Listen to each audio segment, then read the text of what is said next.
Welcome back to the BodyMaitre podcast and our forecast series on the collective energies of 2026. I'm Derek. We have looked at the fire of stored anger and the heavy weight of poor me victimhood. Today, we explore the third major pattern affecting the collective psyche. This is what happens when the anger is too hot to handle and the hopelessness feels too deep to bear. We trigger the flight response. The third pattern is running away from feelings, insecurity, and self-rejection. In 2026, the world is loud, and many of us are surviving by simply tuning out. This is the pattern of the Great Escape. What does this pattern look like? Psychologically, this is the ultimate defense mechanism, dissociation and avoidance. The collective field is currently saturated with intense emotions, fear for the future, grief for what is changing. If you have low emotional immunity, these feelings feel dangerous. You feel insecure about your ability to handle them. So the subconscious mind decides the safest thing to do is to not feel at all. We run away through distraction, endless scrolling feeds, binge-watching shows, overworking substances, or even toxic positivity, pretending everything is fine when your soul is screaming that it is not. Spiritually, this is a profound act of self-rejection. You are rejecting the parts of your four bodies that are hurting. You are abandoning yourself in your moment of need. When you disconnect from your feelings, you also disconnect from your intuition and your guidance system. When feelings are avoided, life becomes shallow, not outwardly, but inwardly. Decisions are made from logic instead of truth. Relationships stay safe but distant. Healing becomes mechanical instead of embodied. And most importantly, self-rejection becomes normalized. Because when we don't allow ourselves to feel sadness, fear, or insecurity, we silently tell ourselves, these parts of me are not welcome. Over time, the nervous system learns to reject itself before anyone else can.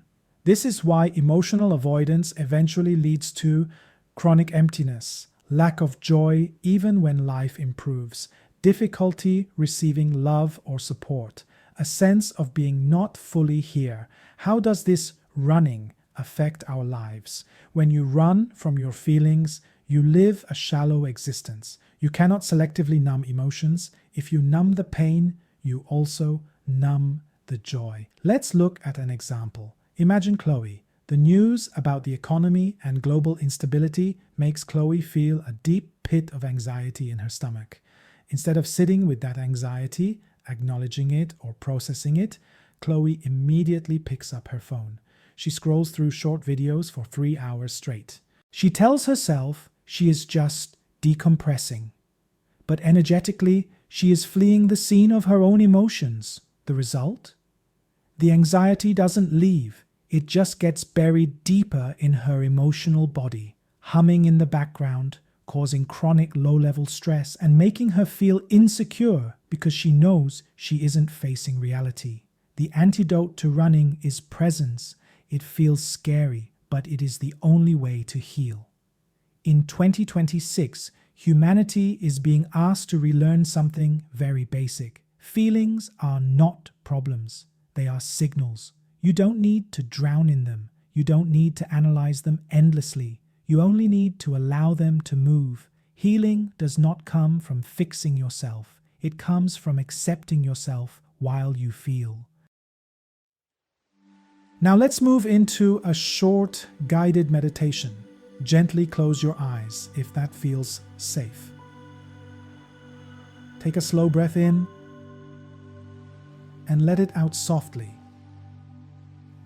Bring your awareness to your body. Notice where you are holding yourself together, your jaw, your shoulders, your stomach. You don't need to change anything. Just notice. Take a deep breath. Put one hand over your heart space. Feel it beating. Say to yourself internally, it is safe for me to be here. It is safe for me to feel. Now, connect with your high self and repeat this clearing statement with me. I call upon my high self and the collective angelic team.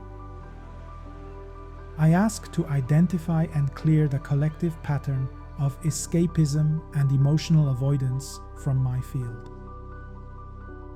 I release the deep-seated insecurity that tells me I cannot handle my own feelings. I revoke the need to run away from myself through distraction or numbing. I choose to stop rejecting the parts of me that are hurting. I call my energy back into my body right here, right now. I release the habit of running away from my feelings. I release the belief that emotions make me unsafe. I allow insecurity to exist without rejecting myself. I welcome all parts of me back into awareness. I choose presence over avoidance. Let us seal this commitment to presence with a prayer. Divine Spirit, grant me the courage to sit with discomfort. Replace my fear of feeling with the safety of your unconditional love. Let me be a compassionate witness to my own emotional experience without judgment and without the need to escape. I am safe in my own vessel. May my four bodies reconnect in gentleness and truth. May I no longer abandon myself when emotions arise. May safety return to my nervous system and my heart. May feeling become a path to healing, not something to fear. And may this acceptance ripple through me and into the collective. Thank you. It is done. It is done. It is done. Open your eyes. Staying present is hard work in 2026, but it is vital work. The next time you feel the urge to grab your phone to escape a feeling, try to pause for just 1 minute. Breathe into the feeling instead. That pause is where your power lies. Join me in the next episode where we will discuss what happens when we try to move forward but hit a wall. Until then, slow down, stay with yourself, and care for your four bodies.